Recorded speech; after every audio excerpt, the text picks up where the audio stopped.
are in the 11th week of the year 2023. A week which beans was spilled by Controller of Budget Margaret Nyakanga. And the dose of high cost of living is choking Kenyans. Families of departed souls demand justice. This and so much more is what our cuisine of news constitutes of. We are your anchors, Wamboi Penelope. And me, Maina Ian, and these are the top stories. Maxine Wahome charged with Assad's Khan murder. 20th March will be our day, says opposition leader. CS Machogu addresses LGBTQ in schools. Mysterious death of Jeff Mwathi. And we'll let you know about the essence of a woman in our community. Let's kick off our bulletin. Maxine Wahome has been charged with the murder of her fellow Assad Khan. Assad Khan was said to have been assaulted by his girlfriend, and after he was admitted in Avenue Hospital to receive further treatment, he succumbed on 18th December last year. Maxine was arrested and detained in kimani. Magistrate Ochoi had identified that the Director of Public Prosecutions had made a decision to charge Maxine with Assad's murder. Let's speak about the opposition. Raila Amolo Odinga had formally announced a nationwide mass action set to start on 8 March as a way of pressurizing President Ruto to reduce the cost of living, among other reasons. He addressed his supporters and set March 20th as the day they will have a major protest.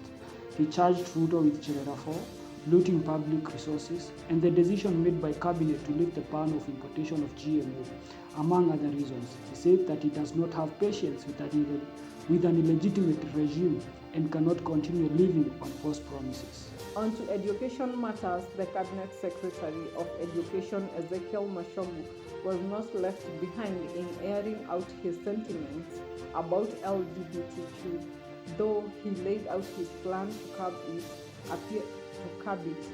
Appearing in the Senate committee, he said that the ministry will establish chaplaincy led by Archbishop Ole Sapit to prevent any filtration of the immorality in schools. He furthered the conversation by an icing of the cake when he said any individuals or organized groups set to carry out any activity in schools will have to undergo vetting as one of the precautionary measures. Speaking of sad news have permeated and made headlines of a mysterious death linked with a renowned musician, DJ Fatso. Jeff Mwathi was reported dead in the musician's apartment. This mysterious death comes at a time that Jeff's mother was just in the verge of finalizing plans to haul her son to Qatar for greener pastures. Mwathi had been contacted by DJ Fatso to work for him as an interior designer. It was a long night, but evidence is present that Jeff was left with 2 men in the house after the DJ left, and at 4 p.m. Jeff fell from the 10th floor of the apartment later. Further investigations are ongoing, and the family of Jeff and Kenyans as well are yearning that justice may prevail. What a sad story.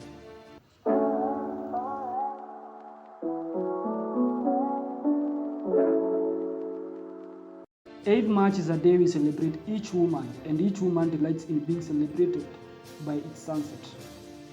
And my question is, do you know what role has been played by the women in our lives? These are the people who mother a generation from seed infancy till it reaches adulthood. All of us are products of women. Were it not for them, we wouldn't be here. I want to mention just a few of women who made headlines in Kenya. We have Wangari Maathai, the first African and Kenyan woman to win a Nobel Prize in 1984. She was an environmentalist who wrestled from front, back, and center for the environment despite the huge opposition. She died on 25th September 2011. Let's talk about Mother Koome. She is an advocate by profession who happens to be the current Chief Justice of Kenya, being the first lady to hold such a big and huge title. Charity Ngilu, she's a lady who has served in leadership in several dockets, being among the first governors after devolution. Currently, among the dignitaries forming the opposition under Raila Odinga. Let's talk about Mother Karua. She's popularly known as the Iron Fist. She is one of the elite advocates of our country, having served law since its germination till to date. Currently, she is the deputy opposition leader, having eyed for the deputy president's seat last year but missed it slightly.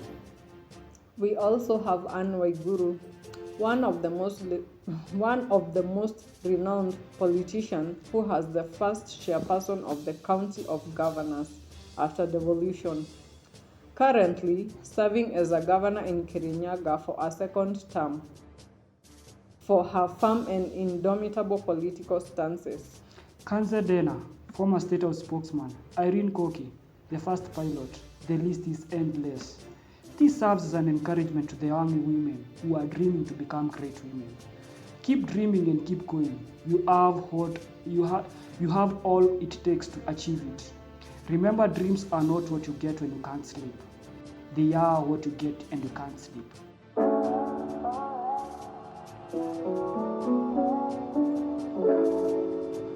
Keep following us and liking our bulletin at Vast Media in all our social media platforms.